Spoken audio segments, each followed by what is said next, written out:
एक स्थान पर 4 ब्राह्मण रहते थे। चारों विद्याभ्यास के लिए कान्यकुब्ज गए। निरंतर 12 वर्ष तक विद्या पढ़ने के बाद वे संपूर्ण शास्त्रों के पारंगत विद्वान हो गए, किंतु व्यवहार बुद्धि से चारों खाली थे। विद्याभ्यास के बाद चारों स्वदेश के लिए लौट पड़े। कुछ देर चलने के बाद रास्ता दो और फटता था।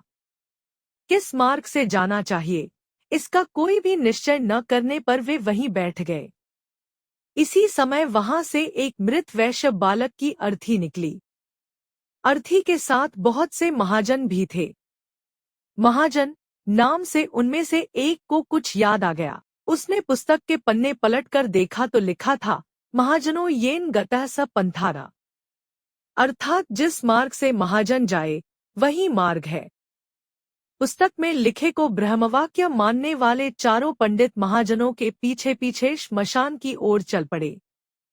थोड़ी दूर पर श्मशान में उन्होंने एक गधे को खड़ा हुआ देखा। गधे को देखते ही उन्हें शास्त्र की यह बात याद आ गई, राजद्वारे श्मशाने च यस्तिष्ठति स बांधवः, अर्थात राजद्वार और श्मशान में जो खड़ा हो वह भाई होता है। फिर क्या था, चारों ने उस श्मशान में खड़े गधे को भाई बना लिया। कोई उसके गले से लिपट गया तो कोई उसके पैर धोने लगा। इतने में एक ऊंट उधर से गुजरा। उसे देखकर सब विचार में पड़ गए कि यह कौन है। 12 वर्ष तक विद्यालय की चारदीवारी में रहते हुए उन्हें पुस्तकों के अतिरिक्त संसार की किसी वस्तु का ज्ञान नहीं था। ऊंट को वेग से भागते हुए देखकर उनमें से एक को पुस्तक में लिखा यह वाक्य याद आ गया, धर्मस्य त्वरिता गतिः, अर्थात धर्म की गति में बड़ा वेग होता है। उन्हें निश्चय हो गया कि वेग से जाने वाली यह वस्तु अवश्य धर्म है। उसी समय उनमें से एक को याद आया, इष्टं धर्मेण योजेत, अर्थात धर्म का संयोग इष्ट से करा दे।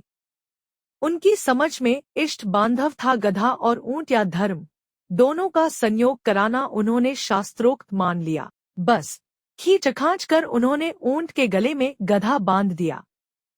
वह गधा एक धोबी का था। उसे पता लगा तो वह भागा हुआ आया।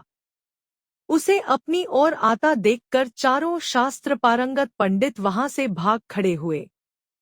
थोड़ी दूर पर एक नदी थी। नदी में पलाश का एक पत्ता तैरता हुआ आ रहा था।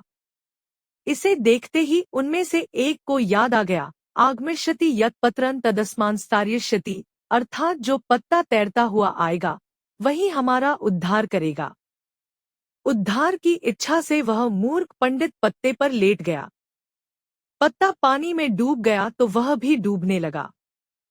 केवल उसकी शिक्षा पानी से बाहर रह गई। इसी तरह बहते बहते जब वह दूसरे मूर्ख पंडित के पास पहुंचा तो उसे एक और शास्त्रोक्त वाक्य याद आ गया, सर्वनाशे समुत्पन्ने अर्धम त्यजति पंडितः, अर्थात संपूर्ण का नाश होते देखकर आधे को बचा ले और आधे का त्याग कर दे।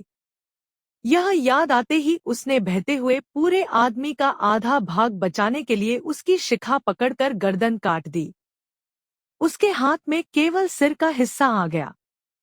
देह पानी में बह गई। अलग अलग घरों में ठहराया गया। वहां उन्हें जब भोजन दिया गया तो एक ने सेमियों को यह कहकर छोड़ दिया, दीर्घसूत्री विनश्यति, अर्थात दीर्घ तंतु वाली वस्तु नष्ट हो जाती है। दूसरे को रोटियां दी गईं तो उसे याद आ गया, अतिविस्तार विस्तीर्ण तद्भवेन्न चिरायुषम, अर्थात बहुत फैली हुई वस्तु आयु को घटाती है। तीसरे को छिद्र वाली वटिका दी गई तो उसे याद आ गया, छिद्रेष्वनर्था बहुली भवन्ति, अर्थात छिद्र वाली वस्तु में बहुत अनर्थ होते हैं। परिणाम यह हुआ कि तीनों की जघनसाई हुई और तीनों भूखे भी रहे।